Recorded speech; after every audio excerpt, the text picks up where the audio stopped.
السلام علیکم ناظرین، آج ہم آپ کو قدرت کی ایک نئی نعمت بھنڈی توری کے بارے میں بتائیں گے، جو آپ اکثر بیشتر گھروں میں کھاتے بھی رہتے ہیں۔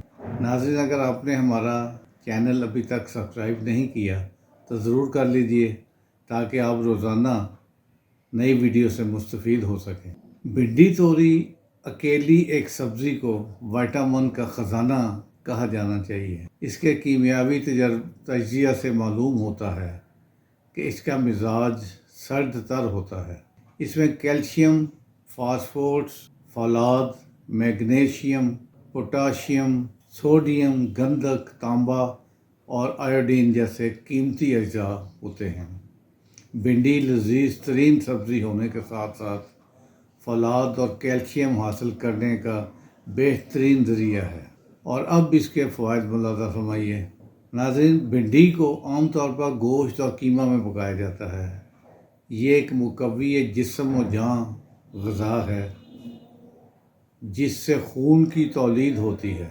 بطور سالن یہ خون اور مادہ تولید کو گاڑھا کرتی ہے۔ گرمی کی وجہ سے پیچش ہو جائے تو اس کا شوربہ بنا کر کھلانے سے فائدہ ہوتا ہے۔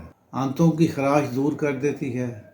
اگر پیچش کے ساتھ خون آ رہا ہو تو بھی خون فوراً بند ہو جاتا ہے۔ پیشاب جل کر آ رہا ہو یا نالی میں سوزش ہو تو آدھ پاؤ بھنڈی پانی میں ابال کر اس میں حسب ضرورت مصری ملا کر پلایا جائے تو ایک ہفتہ میں ہی آرام آ جاتا ہے۔ بھنڈی توری کی جڑیں بھی کام آتی ہیں۔ اس کی جڑوں کو پانی میں بھگو کر اس پانی کو گڑ تیار کرتے وقت استعمال کیا جاتا ہے، جس سے گڑ کی تمام میل نکل جاتی ہے اور صاف ستھرا گڑ تیار ہو جاتا ہے۔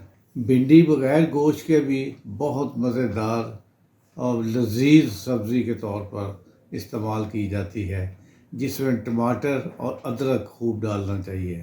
چونکہ یہ ایک بے حد مقوی غذا ہے، اس لیے کمزور معدہ والے افراد کو زیادہ استعمال نہیں کرنی چاہیے۔ پھر سن لیجئے، کمزور معدہ افراد کو زیادہ استعمال نہیں کرنی چاہیے اور مناسب مقدار میں کھانی چاہیے۔ آج کی اچھی بات، اچھی تربیت صرف گھروں سے ملتی ہے۔